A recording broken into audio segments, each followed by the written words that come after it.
do you have any like styles or anything like that that you find work better for you that will allow you to get the ball higher? Are you worried about that at all? Do you aim for a specific spot to be consistent? Because a lot You of us, know, we miss if we're not good at them. We miss it a lot. the thing about it is if you want to develop a skyball, you can't do it once. Hmm. You got to throw in your hours and your thousands of reps just like any other skill. So if you want to break it out because it's a weapon, because you want to treat it as a weapon, you have to practice it, right? This might not be in the arsenal of necessary things that you practice, but if you want to have it, not every pitcher has a knuckleball, right? No, they don't. They have other things that work well for them. So if you can practice it instead of just saying, "Oh crap, there's nothing else to do, so I might as well just do this funny thing," or "I've given up," or "There's no other answer," that's not when you should throw down that skyball. So for me, when I really started developing my skyball was the season I played in Australia, because there was always wind that came. It was blowing either at the net or away from the net. It was never blowing sideways at the beach that I was playing at. And I was so tired of giving these soft, easy float serves from the bad side. Because here's what people don't understand about serving that they absolutely have to. You need to get the pass out of the passer's sweet spot. You need to serve so that it does not cross them every single time between their shins and their shoulders. If you just put your arms out to your side, right, and your hands are out to your side like a T, and then you look down at your shins, something like 90% of balls are going to pass you there in serve receive. That's your sweet spot where you don't have to move forward, you don't have to move backwards.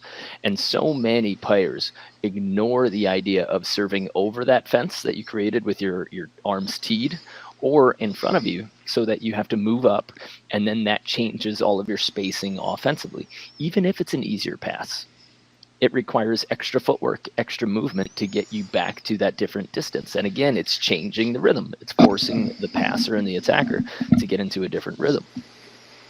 So if you can serve over that tee or in front of it, that is a different type of serve. Every time I say serve deep to a new player that I'm coaching, right?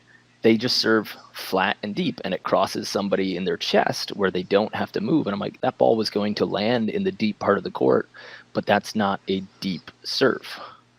That's a serve that the passer just has to sit still and pass. So all of this comes back to say that I got tired of giving people really easy serves from the bad side, because when you serve with the wind, the ball doesn't float as much. You can't hit it as hard, and you have less overpasses because that player is protected by the wind. They can pass tight and the ball will be blown back. So I started pushing players back, but I didn't think that was enough. So then I just said, all right, you know what? Every time I'm on the bad side, I'm going to skyball. And that's when I started devoting myself to a float sky instead of a spin sky. Almost a Kurt Topple. Yeah, a little Kurt Topple. I think somebody's got to correct me if I'm wrong, but maybe Sinjin did it when they had the clock, when they were playing with the time clock in the AVP, and they just slapped it up without any of the spin that like Adrian uses or I or Jeff uses anymore. But to be able to push them back and change that rhythm so drastically and make them move around the court instead of giving them something that crosses their sweet spot, that holds so much value. So I started doing it then, but I was doing it every single day. I mean, I was practicing 4 or 5 hours a day in Australia, and I got so comfortable feeling how fast the wind was, how high I could put it and it still go in. But it wasn't on accident. I said, this is what I'm going to be doing from the bad side so that I can have something different that players don't see. And it's not designed, again, it's not designed to be an ace. It's designed to be a wrinkle in the offensive rhythm. So that's when it started. But then now I serve heavily with spin into the wind. If there's wind blowing from one side of the court, I have a forehand skyball, I have a backhand skyball, and I really like to make that thing move. So when you say forehand or backhand, can you just explain that a little bit more? Yeah. So there's a skyball where if you put your hand in front of you in a karate chop position, like you're karate chopping the table in front of you, that ball will go off of the back of your hand if you're looking at it. So that means that if that ball's in front of me, I'm going to hit this ball barely on the left side of the ball, coming up under it and hitting the left side of the ball. That's going to make the ball go to my right or the back of my hand. So that's one way, and that's the way that most people see people skyball. But I also, I don't know if it was from like a tennis background, because I played tennis as a kid, so I got comfortable with that forehand swing. If I put my hand in that karate chop position again, I also have a serve where I hit the right side of the ball, and so the ball goes to my left. So when I'm at the service line, I face sideways. I don't face the court. I face sideways, and I can either hit a backhand ball or a forehand ball.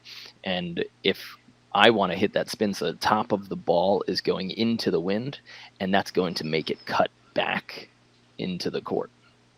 So I judge whether I should go for a skyball with my forehand or my backhand by what side the wind is on. Okay. And that plays a lot. And I think I can hit both equally as high. I'm as comfortable on both sides because I've practiced both sides equally. Mm-hmm. And I do think that there is a little bit more spin, maybe, with my backhand. That's cool. So you have your hand completely open, because I've also seen some people that almost go with like we call it the remote control dig, when we're talking about underhand defense.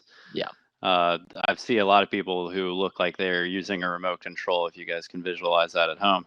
But do you think there's a benefit between having that little platform? Because when you make the remote control, you have a little bit of a space where you can hit that ball, but I'm not sure about consistency wise. Yeah, so like at the end of your whip, if you can hold your hand solid enough, but it can still be fast, Mm-hmm. the solidity of your hand is going to make that ball pop. But if you just lower it and you hit the ball just a little bit more on your wrist than your actual hand, that ball will start hitting your bones, the solid bones, instead of having the bounce from your hand. And that might make the impact and the height of the ball go a little bit higher. Mm-hmm. So I hit it kind of somewhere between my thumb joint and my wrist joint, and that gives me a lot of height while still having spin.